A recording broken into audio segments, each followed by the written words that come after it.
Merci de choisir le 19h45 pour vous informer. Bienvenue à tous, voici le sommaire. Les femmes ont parfois du mal à choisir leur coiffure quand elles doivent sortir et elles optent pour le port des perruques naturelles ou synthétiques, un sujet qui a intéressé la rédaction.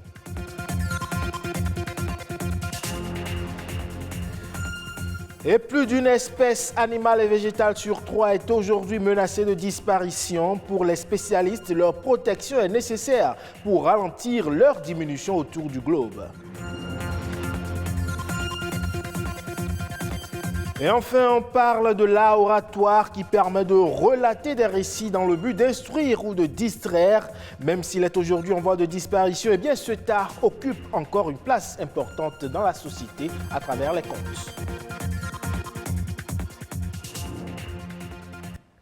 Nous sommes le 5 septembre, journée internationale de la charité. C'est une occasion aujourd'hui pour rappeler le rôle des associations caritatives œuvrant dans des domaines divers et variés qui ont pour objet de dispenser aux plus démunis une aide matérielle et morale. La date du 5 septembre a été donc choisie pour commémorer l'anniversaire de la disparition de Mère Teresa de Calcutta qui a reçu le prix Nobel de la paix en 1979 pour ses travaux réalisés dans la lutte pour vaincre la pauvreté et la détresse.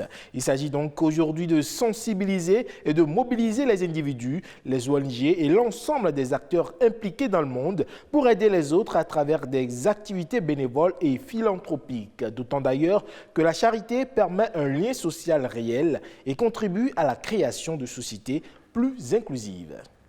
Parlons à présent de cet apparat vestimentaire propre aux femmes, la perruque. Parfois longue ou courte, de nombreuses femmes, j'y arrive, en portent pour des événements spéciaux ou par exemple pour effectuer des sorties. Naturelles ou parfois synthétiques, la perruque permettrait de changer de look. Nadège Omolade Soni.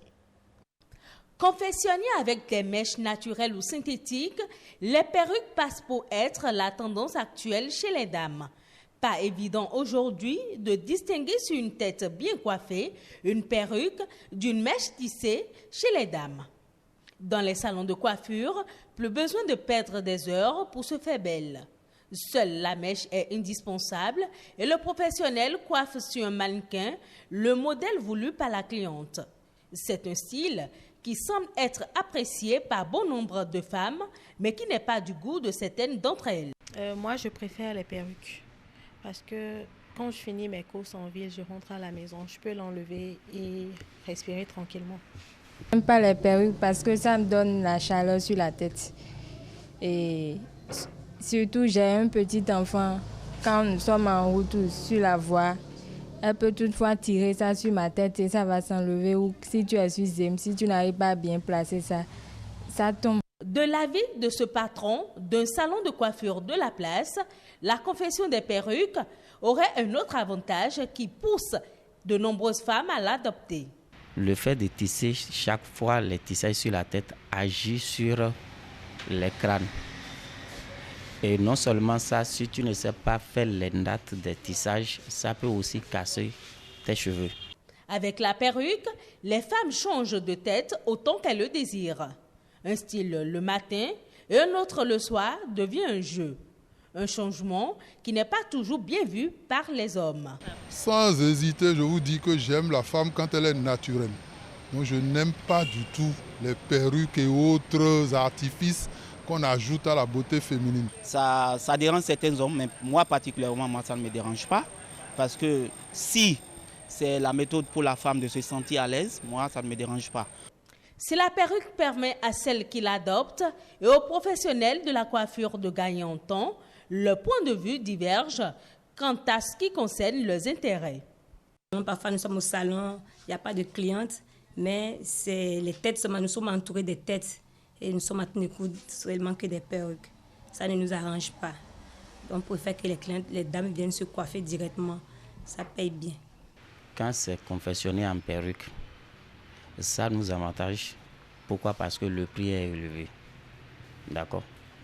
Là où ça ne nous avantage pas, une fois que la perruque est déjà confectionnée, pour le revoir, ça fait au moins 3, 4, même 5 mois. En effet, l'origine des perruques remonte à des milliers d'années. Encore appelées postiches ou faux toupets, les perruques sont aussi appréciées par certaines personnes pour cacher le calvitie. Elle est aussi fréquemment utilisée par certains hommes pour se faire passer pour des femmes. C'est une évidence aujourd'hui que la faune et la flore sont indispensables à l'équilibre de la nature et au bien-être. À ce jour, près de 2 millions d'espèces animales et végétales ont été identifiées. Une incroyable biodiversité essentielle à la vie sur Terre. Malheureusement, selon certaines études, bien plus d'une espèce sur 3 serait menacée de disparition. Dans le monde, ce sont plus de 20 000 espèces de plantes et d'animaux qui sont en danger de disparition imminente. En 2019, une étude a démontré que sur plus de 117 000 espèces, environ 31 000 sont classées menacées. Parmi ces espèces, 41% des amphibiens, 14% des oiseaux et 25% des mammifères sont menacés d'extinction au niveau mondial. Et au premier rang des menaces qui pèsent sur l'écosystème se trouvent les activités humaines. Il s'agit essentiellement de la destruction, de la perte des habitats liés à la construction par exemple des routes, des infrastructures socio-communautaires, en tout cas les infrastructures humaines en général. C'est également lié à la chasse, c'est-à-dire des actions directes. L'homme va chasser les animaux pour la consommation de la chair, mais également pour utiliser les organes de ces animaux à diverses fins. L'Afrique se positionne sur la deuxième marche des continents dont la faune est la plus menacée, juste derrière l'Europe. Des espèces qui faisaient autrefois sa fierté ont totalement disparu. Nous avons déjà perdu, par exemple, 2 espèces de singes, le chimpanzé, le magabé couronné. Nous avons également perdu, dans les écosystèmes savanicoles, nous avons perdu l'autruche. Nous avons perdu également la girafe. L'Union internationale pour la conservation de la nature regroupe les espèces menacées de disparition en 3 catégories.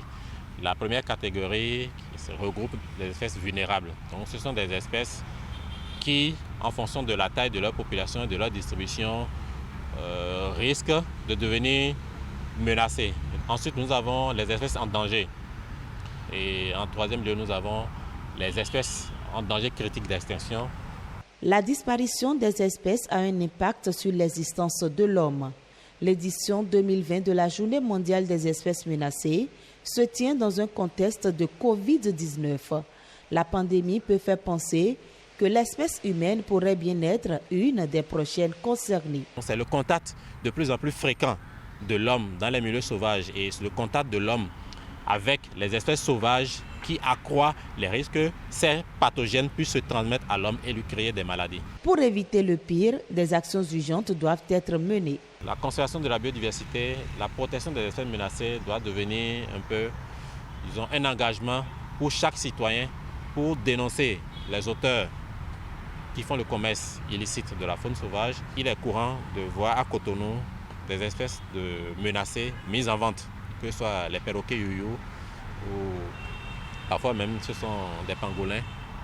Donc, si nous voyons ces genres de choses, c'est informer les services forestiers pour que des mesures soient prises pour arrêter ce genre de comportement. La réalité est dure. Les scientifiques affirment que la prochaine extinction de masse ne saurait tarder.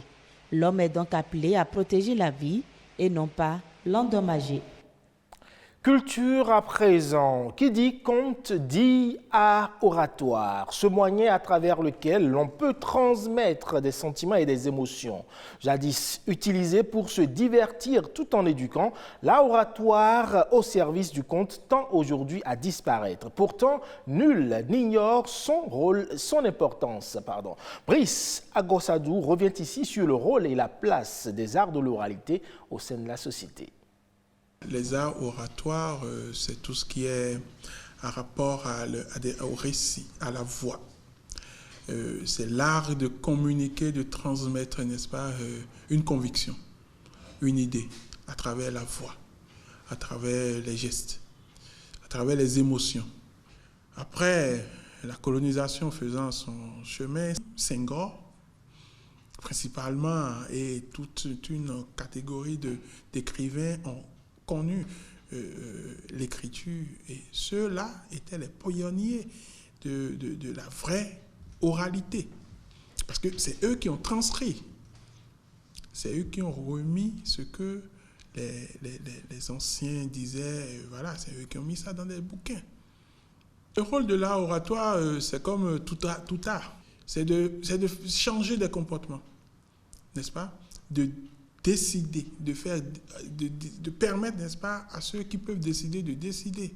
C'est de développer, c'est de changer, n'est-ce pas, des méthodes de vie, des comportements de vie, d'adopter des bonnes pratiques.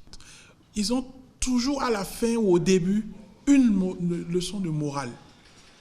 Une leçon de morale. Et quand vous écoutez vous suivez cette leçon, alors là, vous changez.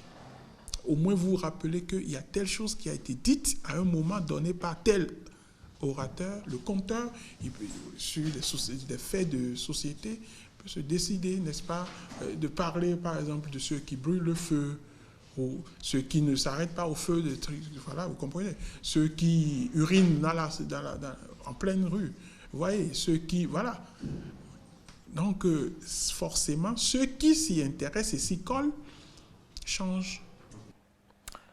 Hors de nos frontières à présent, la ville de Chinguetti est considérée comme la capitale spirituelle de la Mauritanie, surnommée la Sorbonne du désert ou encore la 7e ville sainte de l'islam. Elle se situe sur les plateaux désertiques de l'Adrar. Et depuis des siècles, les murs ocre de ces bibliothèques abritent des milliers d'ouvrages d'une rareté inestimable, un patrimoine qui a besoin d'être protégé contre la chaleur et l'usure du sable.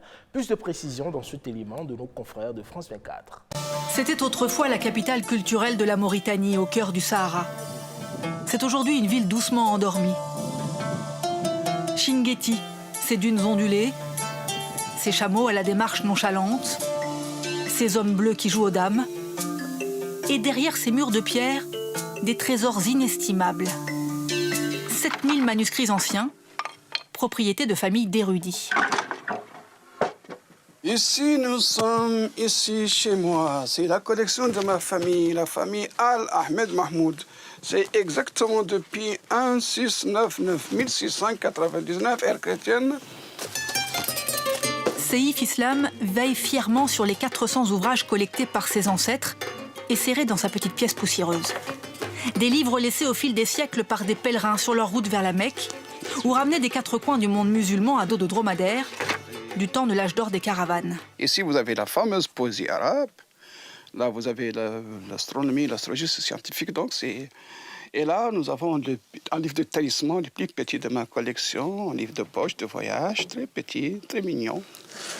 Des manuscrits du XIIe ou XIIIe siècle qui se transmettent de père en fils. Le bélier, donc. Nos ancêtres arabes musulmans savaient depuis très très longtemps que la Terre est ronde et qu'elle tourne, bien sûr, beaucoup avant Copernic, beaucoup avant Galilée. Avec sa dizaine de bibliothèques familiales, on dit de Chinguetti qu'elle est la Sorbonne du désert. La menace djihadiste s'est éloignée de cette zone depuis 10 ans. Mais d'autres dangers, le temps qui passe et la chaleur qui dessèche, mettent en péril la mémoire des sables. Abdullah Goulam est l'héritier de la plus renommée des bibliothèques de Chinguetti. Ces 1400 ouvrages frappés d'or ou gainés de peau de gazelle sont rongés par les termites. Il y a des termites. Catastrophe. Il sait que ces moyens de conservation sont dérisoires. Là-bas, Sindou, le système local, la salle n'est pas climatisée, la chaleur, il y a cassé les papiers. J'ai mis la bassine d'eau, il y a médité, le salaire, par exemple, 30 maximum. Et dehors, une autre menace rôde. Le sable, conquérant et tourbillonnant. Il est plus fort que l'homme, dit-on à Chinguetti. Poussé par les vents, favorisé par la sécheresse, il engloutit les maisons les unes après les autres. Le Sahara n'en finit pas de gagner du terrain.